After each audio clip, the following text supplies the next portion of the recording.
So let's have a talk outside on my patio today.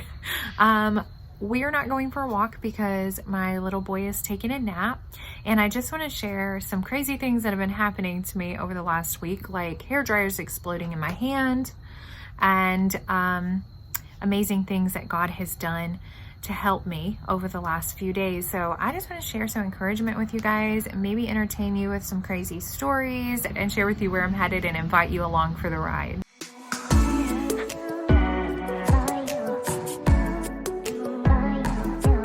Okay, before we start talking about exploding hair dryers, I want to talk with you guys about what led up to the exploding hair dryer, and then I'm going to share with you guys how my hand ended up looking like this. I want to share with you guys some encouragement first. So last week, you guys might have noticed, if you're following along with me and hanging out with me here on this channel a lot, that I didn't post a video Saturday, and I didn't because I was on a trip to Philadelphia.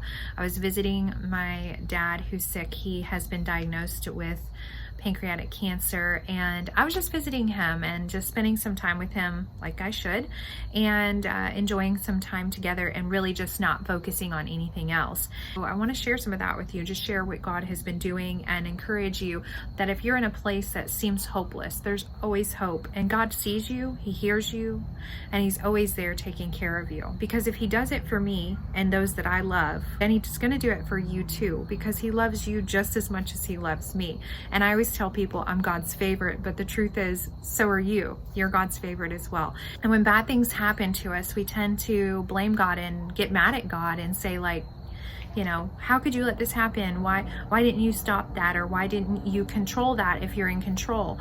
And the Bible's clear that God is a good and loving Father. But Jesus is also clear when He tells us that in this world you will have trouble, but be of good cheer, for I've overcome the world. So Jesus is saying there's going to be some issues. Y'all are going to have to deal with some stuff, but don't get down about it. Don't get so in despair, because we win. Like, we win. It may seem bad right now, but in the end, we win. The word also says that His thoughts are not our thoughts, and His ways are not our ways. They're higher. They're different. He sees things from a bird's eye view, from a different perspective.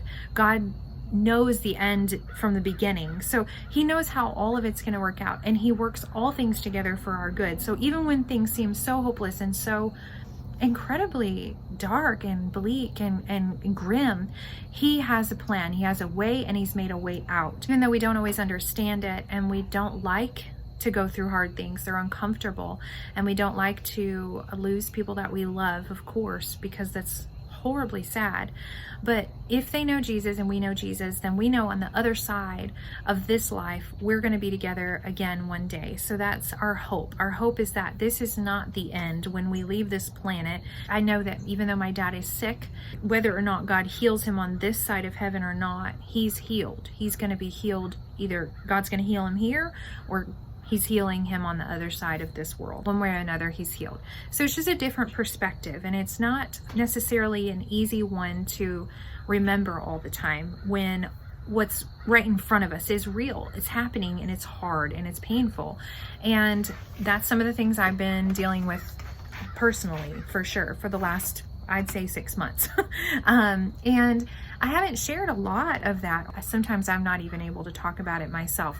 But I know that in order to heal, we have to feel the things that are going on around us. So I've just been giving myself permission to feel those feelings and then to deal with them in a way that I need to deal with them, which means I'm journaling it out. I'm spending time quietly alone in the presence of the Lord. I'm talking with friends and family that I know can comfort me and speak encouragement into my life and speak truth, and just listen when I just want to rant and be mad about whatever it is I'm dealing with in the moment. We all need those things, those healthy outlets, and that's what I've been doing. I've just been going through the motions of staying on this side of healed, but it took a while for me to get there. I think it was just the shock of the diagnosis, of course. My dad's really important to me, though, and I've really leaned on him for a lot of emotional support, so it's been really tough to see him go through some of the things he's going through and live so far away. Like, we live 1,000 miles apart. So it's very difficult. And I think it's even more difficult because I didn't actually get to meet him till I was 32 years old. And I'll be 39 tomorrow. Tomorrow is my birthday. So I haven't had that much time with him. And of course I want more time with him. Like, but I don't think even if I had him in my life, my entire life, that it would be enough. So I'm just at that point right now where I'm just leaning into God, letting him have it, and really leaning on those people that I know can encourage me and comfort me when I'm feeling in despair about it, because there's those times, those peaks and valleys. Like sometimes I'm up high and sometimes I'm really down low, and sometimes I'm kind of in the middle. So I really just enjoyed my week last week, spending time with him and just soaking up togetherness and seeing him come to life a little bit was just really awesome, because I know he's not been feeling the greatest. So just kind of being together, you know, made him feel better, and he was in higher spirits. He actually gained 4.5 pounds while I was there. I probably gained 2.5 pounds while I was there, or 3 maybe, eating all that huge Philadelphia food. But while I was there, I definitely noticed, you know, he doesn't look the same. He's lost a lot of weight, but I refuse to listen to the diagnosis of the doctors as the final word. I believe that God is the ultimate healer, and a miracle can happen and his body can be completely restored on this side of heaven. But it was a very difficult trip for me. So I was emotionally spent for sure when I came home, because, you know, just seeing him be so thin was very difficult, but then leaving him and coming back home was also difficult. So I really struggled Sunday on the trip home. I want to share with you guys something amazing that God did to just say, hey, I see you, sweetie, I love you, and I got your heart. You know, I got everything that you need, and I'm taking care of you. And this is a big thing, right? My dad being diagnosed with this really awful illness is a big thing. But God cares about the small things in our lives too. And so it was just a kiss from heaven, I felt like, Sunday. And I want to share that with you guys. That led up to my hairdryer incident. So my daughter and I were flying home on Sunday, American Airlines. And when I did the pre-check-in, they did not have my daughter and I sitting next to each other. And she's a minor. She's only 14 years old and kind of a nervous flyer. And we had never been separated on a plane in all the times that we've been traveling together. And when I did the pre-check-in, they had me at the front of the plane and her at the very back of the plane. And I thought, that's really odd. So I called American Airlines and they said, hey, just talk to the lady that checks you in before you're gonna board your plane, and she can swap your seats around, because we have all these extra seats that we save for things just like this. And I was like, thanks, that's awesome. And Sunday morning when I went to fly out, it was early and I was emotional already, you know, about leaving my dad. And so I went up to the ticket counter and started talking to the lady that calls you to board the plane and stuff. And I just told her the situation, and she was very rude to me and very snippy and short, and was like, you know, what do you want me to do? Take somebody else's seats and give them to you? And I was like, well, I mean, I guess, I don't know. Like, you tell me what I should do, because they told me to talk to you.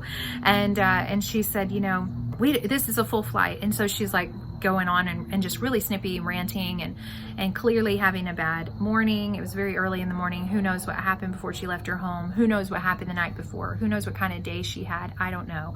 You know, so I try to give people grace when they're being really awful and mean.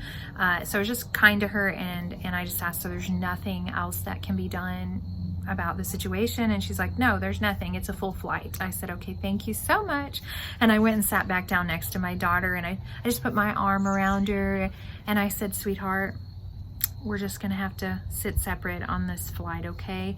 And she just started sobbing, you know, just crying, very upset.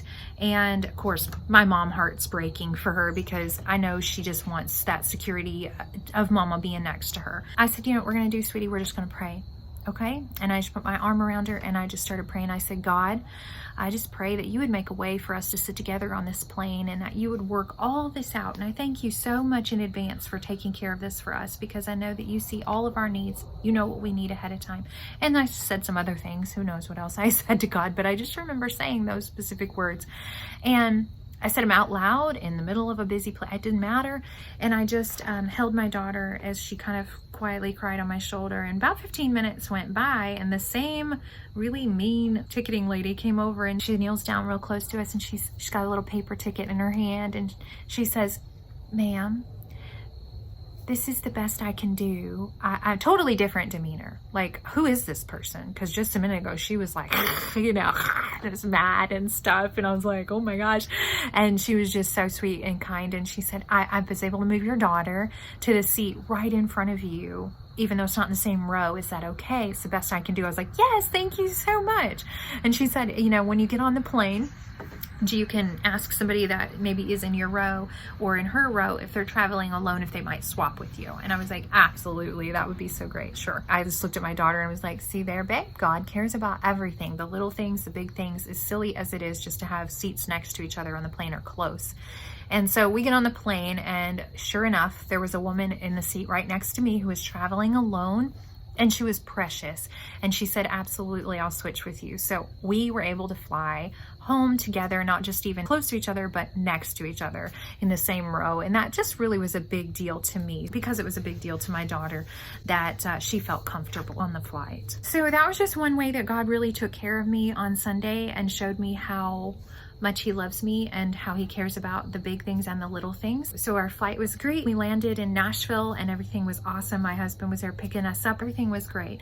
We came home, and the first thing I wanted to do was take a shower, and that's what I did. I got all cleaned up and got all the travel gunk off of me, and my husband left to go pick up our toddler from my mother-in-law. So I'd only been home about 30 minutes after I got out of the shower. I was getting ready to dry my hair, and I picked up my hair dryer and plugged it in just like every other time. It's not an old hair dryer. There's nothing weird about the hair dryer.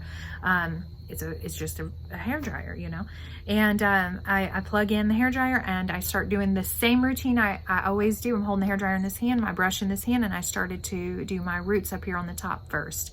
And as I'm combing through, maybe 2 or 3 times of combing through with the hair dryer, holding it right here, suddenly there's this explosion in my face, a humongous explosion in my face, like right here, close to my eyeball. Of course, it hurt instantly, and it all happened in seconds. I threw the hair dryer to the ground, and you know, I'm just like hysterical because I'm burned and scared. Like, it scared me to death. I mean, it just happened so fast. So the hair dryer exploded from the handle where the cord attaches to the handle, from the inside though, where I was holding it.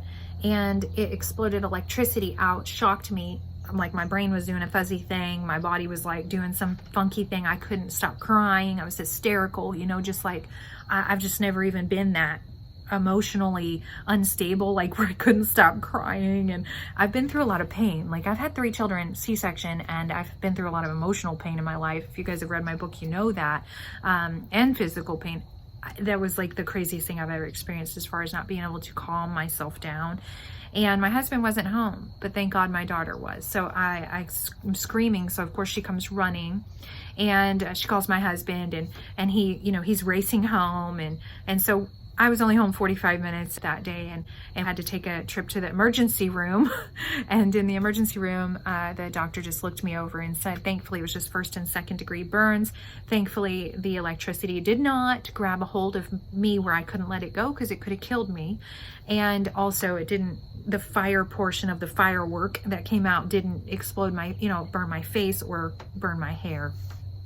I'm very lucky that this is really the only remnant of what happened, even though sometimes when I close my eyes to go to sleep, I still see it. So I'm battling getting over some of that. But it was really crazy because there's so many things that could have happened that were worse. That was bad, but God protected me, and he took such good care of me that whole day, just from the beginning with the airlines. The flight was safe. The 2-hour drive home was safe. And so there were so many great things that God did to take care of me and to say, hey, I see you and I'm protecting you. But that right there, I was like, thank you, God. Thank you so much. And I think I said, I'm so thankful at least 100 times before the end of Sunday. I'm so thankful, God.